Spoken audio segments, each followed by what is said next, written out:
One of my goals for this year is to talk to people that a lot of people really don't like. Are you going to share with us? And here Well, I am. people that are in prison, Right. major political leaders.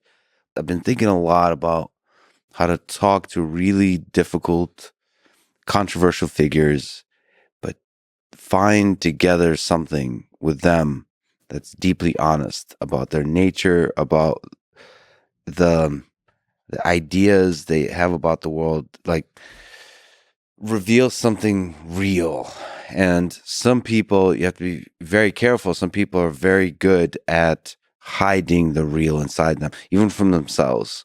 That's something I think about a lot. I think about dictators of the past, and I put myself in the mindset, well, how do you reveal something real about this person to themselves? I think that, to me, and you kind of spoke to that, but uh, a great conversation is one where both of you discover something new.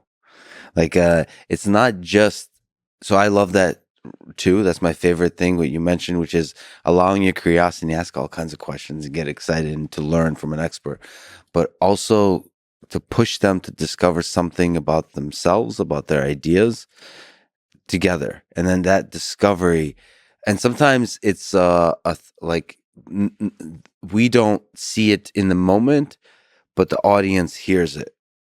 It's weird to say. Like I would compare it to when you're a musician and you're playing with other musicians. You lose yourself in the moment. Yeah, it's all. It's like it's working right. It's working, but you don't really uh, see the big picture impact of what it's working right actually feels like, and that's where the audience can could see that. Like if you talk to somebody evil, uh, for me as an interviewer, I have to empathize with that person.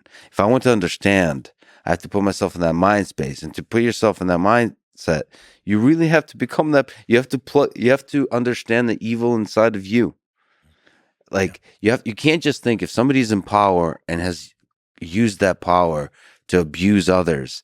You can't just be I personally, a person who seeks to understand, you can't just be a journalist asking generic questions. You have to put yourself in a place where you're somebody who's given a lot of power, and slowly you start to abuse that power. And what does that person become? Who are you? I have to plug myself into those moments in my life in the past where I've been angry at something, uh, and where I've been cruel because I was angry in little ways. But then you magnify them at scale, and I have to go there, and that's very human. And then I have to look at another person from across the table from me and understand, well, you're there too. And then you had more opportunity to do truly cruel things. And and then and then where like I have to plug myself into places where I've been or can imagine I can go, where I was cruel to others and was unaware of it. So I was in a mind space where I was thinking that I'm doing good and I was doing not good. Again, I've never gotten the opportunity to do any of those things at a large scale, but all of us have done it at a small scale. Sure. And I plug myself into that, and then we're here. We're two. If it's somebody who's in prison, if it's somebody who's a dictator, we're in that space where evil is all of us have the capacity to do that evil, and I have to imagine myself being able to do that evil. And then we're here together in that dark place. And then if it's just right, something real can actually come. Something from that person's childhood, maybe awakening to realization that I thought I was a good person and I'm not.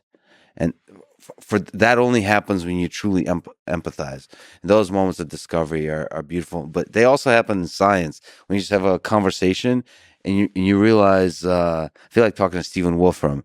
I feel like we constantly realize beautiful things together. On this element of, you know, evil and sociopathy, that, you know, Jung had this notion that we have all things inside us, and that we all have the capacity to be good or evil, etc. But I have the good fortune of working with somebody who has deep understanding of psychiatry, but also psychoanalysis and Jungian theory.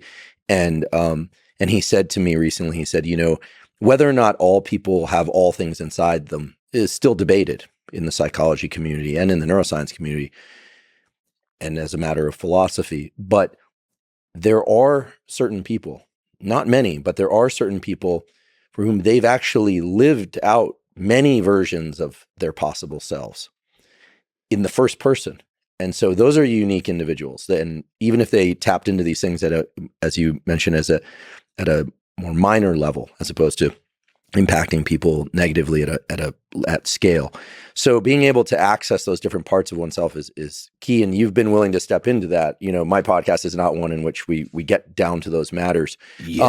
But you never know. We might do an episode on narcissism and sociopathy. The other thing that I took away from a conversation with a friend who did a lot of years in special operations in the intelligence community, he said, you know, if you look at somebody's past, at some point, you will come to understand some pretty good reasons as to why they became who they are.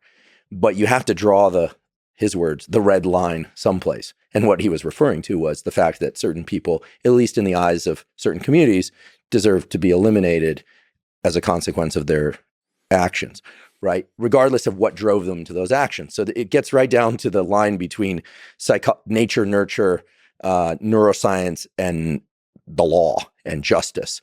Complicated themes.